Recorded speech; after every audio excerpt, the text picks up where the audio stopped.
Welcome back to another episode of Real Estate 101. I'm your host, as usual, Victor Momani in the building. And today we are going to be talking about something many people want to do, but very few have the courage or the wherewithal to do it.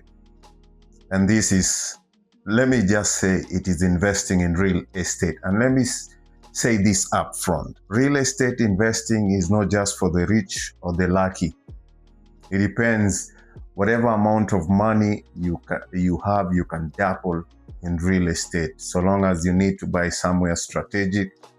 That is equivalent to the money that you have. So it is for people who understand a few basic principles and then move deliberately. So let us break this down.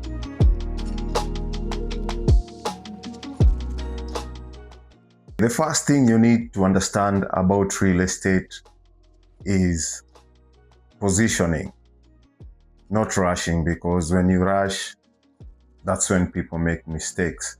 Most beginners think investing means buying the perfect property. No, it doesn't actually. It means buying the right asset for your situation. What amount of money do you have on you that can buy a property? Money that you can actually do without.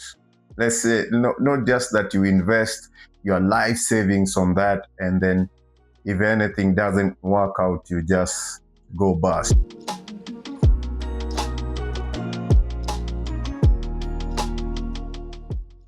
These are three simple ways that people invest. First, you buy and hold. And by buying and holding is like you go look at a place that where your money is sufficient.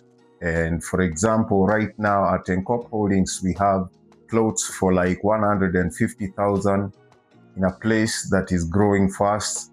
If you find a place like this and invest your money, you don't have to build immediately. All you have to do is just buy and hold. You have your title deed and you just wait for it to appreciate. If you want to sell it, this is the most common and the most forgiving. You just buy and hold, and you let time, development, and demand do its work. That is why we say that is the first way of investing. You buy and hold.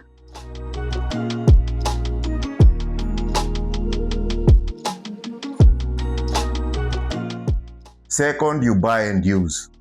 You don't have, as I keep saying, you don't have to build immediately. You can buy, fence it, because that is the first thing you have to do. You have to secure what you've bought.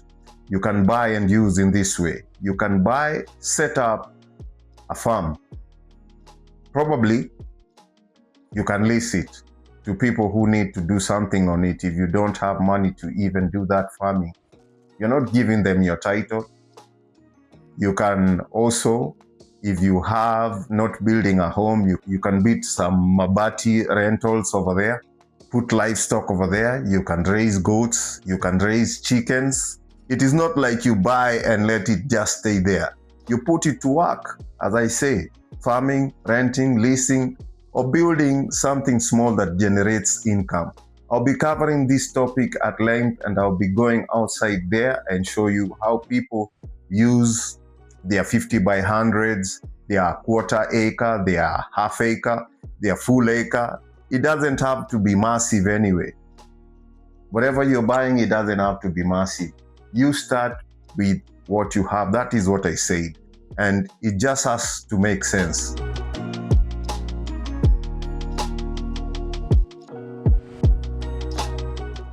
And yeah, there are people who buy and sell. That is the other way. This is where people flip land and property for profit. You just buy. This one requires sharper timing and better understanding. So beginners here should approach this carefully, but done right, it can be powerful. And another thing, now before you invest, you need clarity on one thing. What are you investing for? Is it long-term security, monthly income, future development, or simply you're just buying to preserve value? Your answer will determine what you buy. because all the above are the blueprint that you should follow. And I keep saying you don't buy stuff blindly.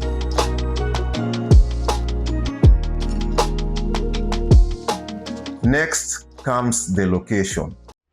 Not hype, not rumors, not what everyone is shouting about online. Look for places where people are moving, roads are expanding, and services are slowly arriving. Real estate grows quietly before it fully becomes what you wanted. You have to walk carefully, tread lightly, and then you will see things work your way. As I was saying previously, you start within your means. I keep harping on this because many people tend to overextend themselves and then end up crying later. You don't need to buy a huge plot or an expensive property to be an investor. Small, well-chosen assets often outperform big rush ones. Consistency beats size.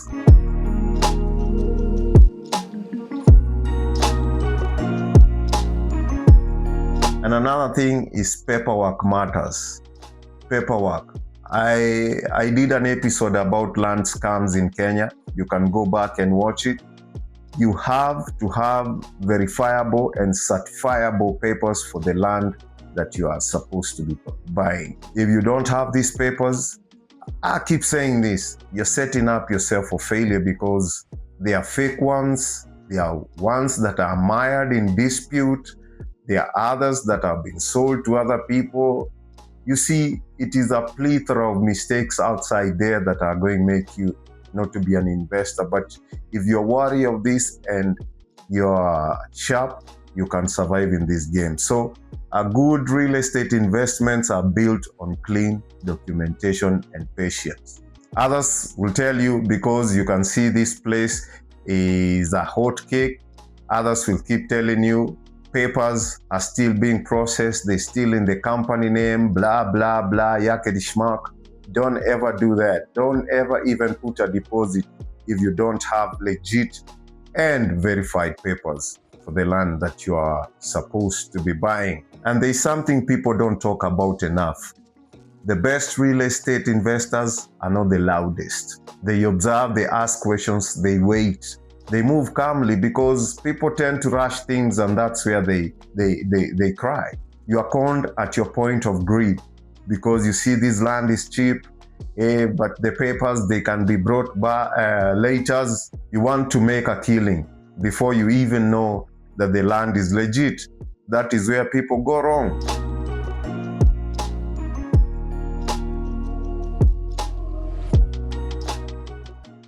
So if you're thinking about investing in real estate, the question to ask is not how fast can I make money, but instead ask, how can this asset improve my future? Because real estate is not a sprint.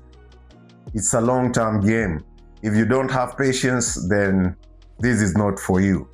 And those who play steadily tend to win. Okay, has been Real Estate 101. Until next time, invest wisely, stay informed, stay grounded, and let real assets work for you. That's how smart people invest. Thank you. And by the way, if you found this episode interesting, enlightening, as I keep saying, hit that like, subscribe button, and share. Thank you. See you on the next one, people.